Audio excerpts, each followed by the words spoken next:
আসসালামু আলাইকুম। আমি ডাক্তার সৈয়দ তাসনিম মাহমুদ আবির।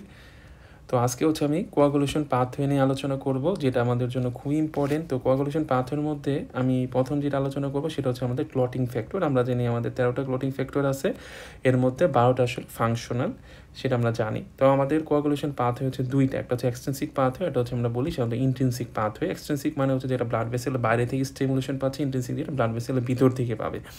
তো এটা জানার আগে আমরা যে বেসিকটা জেনে নেব, সেটা হচ্ছে আমাদের ক্লটিং ফ্যাক্টর এই সম্পর্কে জানবো। আর আমরা দুইটা জিনিস সম্পর্কে জানি, আমরা দুটো টেস্ট সম্পর্কে জানি। একটা হচ্ছে এপিটিটি, একটা পিটি। একটা পিটি মানে হচ্ছে প্রো থ্রম্বিন টাইম, আর এপিটিটি মানে হচ্ছে অ্যাক্টিভেটেড পার্শিয়াল থ্রোম্বোপ্লাস্টিন টাইম যেটা। আচ্ছা, এর সাথে একটা জিনিস জানবো, আমাদের যে ক্লটিং ফ্যাক্টরগুলো আছে তার মধ্যে কয়েকটা ক্লটিং ফ্যাক্টর আছে যেগুলোকে আমরা বলি ভিটামিন কে ডিপেন্ডেন্ট। তো এই যে ভিটামিন কে ডিপেন্ডেন্ট ক্লটিং ফ্যাক্টরগুলো থাকে, এইগুলো আমরা একটা সহজভাবে মনে রাখতে পারি, সেটা হচ্ছে 1972।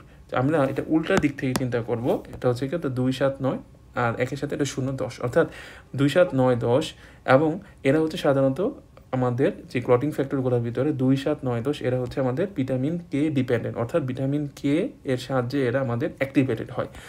তাছাড়া দুটো প্রোটিন আছে, প্রোটিন সি এবং এস, এরা সাধারণত কোয়াগুলেশনকে বাধা দেয়। তো এরাও সাধারণত ভিটামিন কে ডিপেন্ডেন্ট হয়। আচ্ছা, এখন আমরা যে প্রথমবিন টাইম সম্পর্কে একটা জিনিস বলছিলাম, হ্যাঁ। তো ওই প্রথমবিন টাইমের একটা জিনিস আমরা মনে রাখবো, সেটা হচ্ছে PAT7 সম্পর্কে।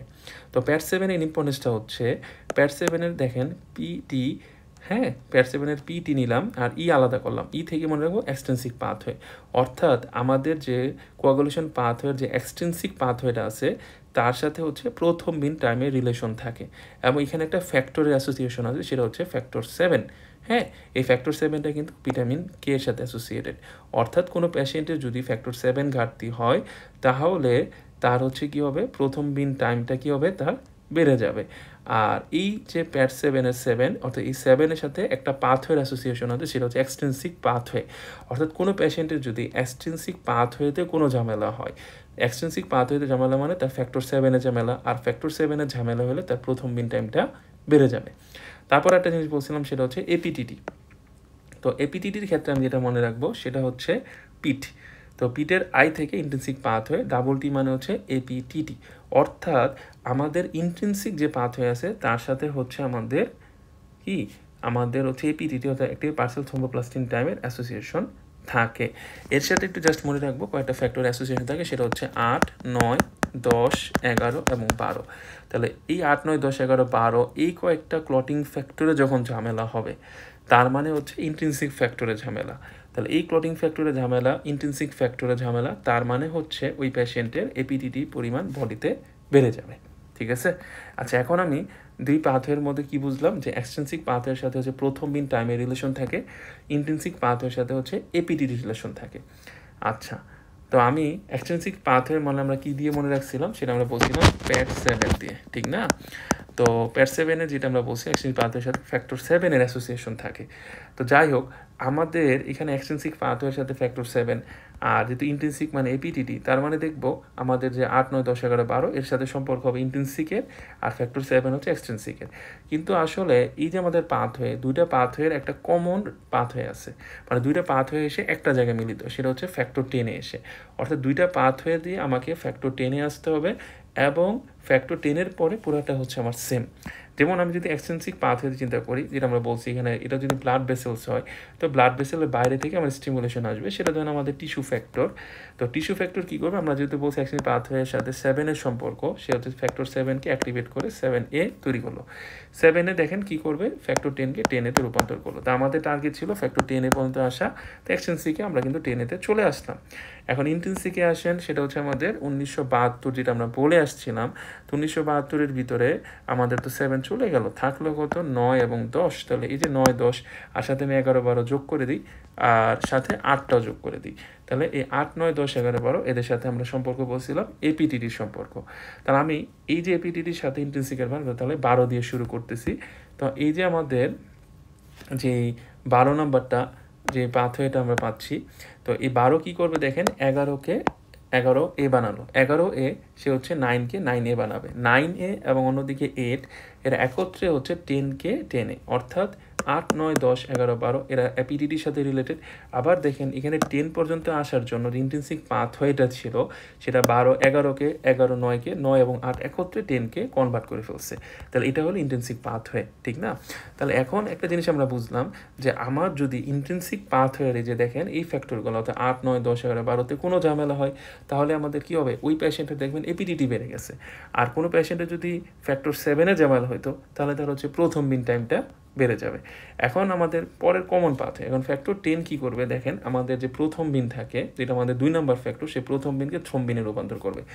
থ্রম্বিন কি করবে, ফিব্রিনোজেনকে ফিব্রিনে পরিণত করবে। থ্রম্বিনের সাথে ফ্যাক্টর 5 এবং ফ্যাক্টর 8ও এই কাজে এখানে সাহায্য করে। এখন দেখেন কোনো পেশেন্ট আমরা কি বলছি যে যদি তার এক্সট্রিনসিক পাথওয়েতে যদি সমস্যা হয় তার মানে ফ্যাক্টর 7-এর সমস্যা, তাহলে প্রথম বিন টাইম বাড়বে। তার ইন্ট্রিনসিক পাথওয়েতে সমস্যা মানে হচ্ছে 8, 9, 10, 11, 12তে সমস্যা মানে তার হচ্ছে এপিটিটি বাড়বে। এখন ধরেন আপনাকে যদি বলি ধরেন একটা পেশেন্টের ফ্যাক্টর 10-এর সমস্যা, তাহলে তার কী বাড়বে, তাহলে তার একই সাথে এপিটিটি এবং প্রথম বিন টাইম দুইটাই বাড়বে। অর্থাৎ এই ফ্যাক্টর 10 থেকে এর পরবর্তীতে পাথওয়েতে কোনো সমস্যা হলে এপিটিটি এবং প্রথম বিন টাইম দুইটাই বাড়বে। তো স্পেসিফিকভাবে যদি আপনি প্রথম বিন এবং ফিব্রিনোজেনের সমস্যা জানতে চান তাহলে আমরা থ্রম্বিন টাইমটা দেখতে পারি। তো ফিব্রিনোজেন পরে তো ফিব্রিন মনোমার থেকে সেটা হচ্ছে পলিমারে কনভার্ট হয়, ঠিক আছে? তাহলে যেটা আমি আবারও বলতেছি, তাহলে আমাদের যে পাথওয়েটা একটা সহজ একেবারে, আমাদের টিস্যু ফ্যাক্টর 7কে অ্যাক্টিভেট করে, ফ্যাক্টর 7 ফ্যাক্টর 10কে অ্যাক্টিভেট করে। ইন্ট্রিনসিকের ফ্যাক্টর শুরু হয় 12 থেকে 9, 9 থেকে 8 এবং হচ্ছে 12 থেকে 11, 11 থেকে 9, 8 এবং 9, 8, 10কে অ্যাক্টিভেট করে। 10 পরবর্তীতে কি করে, প্রথম মানে ফিব্রিনোজেন মানে প্রথম গিয়ে থ্রম্বিন কি করে, ফিব্রিনোজেনকে ফিব্রিনে রূপান্তরিত করতেছে। তো আমরা অলরেডি এটা পড়ে আসলাম। তাহলে প্রথম বিন টাইমের সাথে হচ্ছে পেট 7-এর অ্যাসোসিয়েশন থাকে। পেট 7-এর যেটা থেকে হচ্ছে তার এক্সটেন্সিক পাথওয়ে, আর পিটি মানে প্রথম বিন টাইম, 7 মানে ফ্যাক্টর 7। আর আমরা জানি ফ্যাক্টর 7 হচ্ছে ভিটামিন কে ডিপেন্ডেন্ট, ঠিক না? তা যখন আমরা একটা ড্রাগ সম্পর্কে জানি সেটা হচ্ছে ওয়ারফারিন, এটা একটা অ্যান্টিকোয়াগুলেন্ট না? তো এই যে ওয়ারফারিন যেটা আমরা অ্যান্টিকোয়াগুলেন্ট হিসেবে ইউজ করি, এর সাথে কিন্তু আমরা একটা জানি যে পিটিআইএনের একটা ভালো সম্পর্ক থাকে। যেহেতু আমাদের ভিটামিন কে ডিপেন্ডেন্ট কার 1972, এর মধ্যে 7 হচ্ছে আমাদের এক্সটেন্সিভ পাথওয়ে নিয়ে কাজ করে, যেটা হচ্ছে প্রথম বিন টাইমের সাথে অ্যাসোসিয়েটেড, ঠিক আছে? তাহলে কোনো পেশেন্টকে যদি আমরা ওয়ারফারিন দেই, ওয়ারফারিন যেহেতু কী করে, ভিটামিন কে ইনহেবিট করলে ফ্যাক্টর 7 তৈরি হবে না, তাহলে তার হচ্ছে পিটিআইএনআর বেড়ে যাবে। তাহলে কোনো পেশেন্টের যদি পিটিআইএনআর বেড়ে যায় ওয়ারফারিন পাওয়ার পরে, তার মানে হচ্ছে তার ডোজ ঠিকমতো পড়তেছে না, তাহলে আমাকে ডোজটাকে কমাই আনতে হবে। তাহলে পিটিআইএনআর ফ্যাক্টর 7 এর সাথে ওয়ারফারিনের সম্পর্ক থাকে। তাহলে কোনো পেশেন্টকে ওয়ারফারিন দেওয়ার পরে তার ব্লিডিং হচ্ছে বা তার পিটিআইএনআর যদি অনেক বেশি হয়, কোনো পেশেন্ট দেখলাম পিটিআইএনআর বেশি, তাহলে আমাকে ট্রিটমেন্ট হিসেবে তখন কী দিতে হবে, ভিটামিন কে দিতে হবে।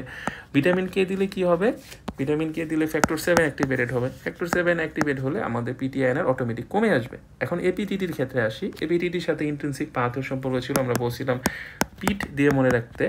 তো আই থেকে ইন্ট্রিনসিক, টি থেকে এপিটিটি। এর সাথে কোন কোন ফ্যাক্টর সম্পর্ক আছে আমরা পরে আসছি, সেটা হচ্ছে 8, 9, 10, 11, 12।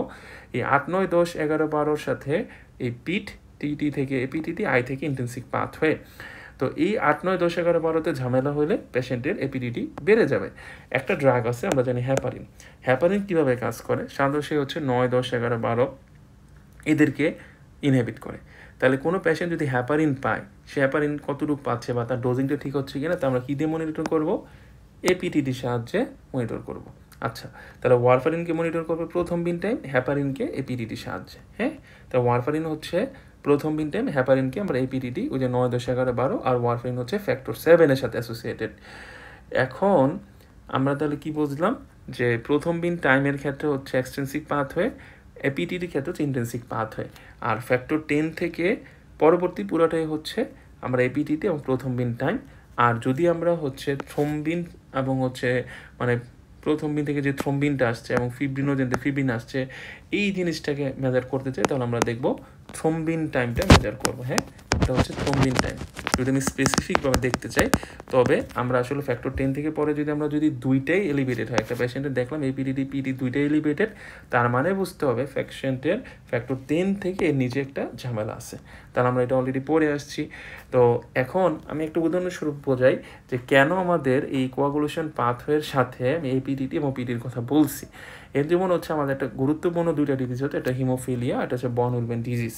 তো আমরা জানি হিমোফিলিয়াতে কি হয়, পেশেন্টের 8 এবং 9 নম্বর ফ্যাক্টরে ডেফিসিয়েন্সি হয়। আমরা জানি দেখেন আমাদের 8, 9, 10, 11, 12 এরা কিন্তু কোন পাথওয়ের অংশ? এরা হচ্ছে আমরা জানি ইন্ট্রিনসিক পাথওয়ের অংশ।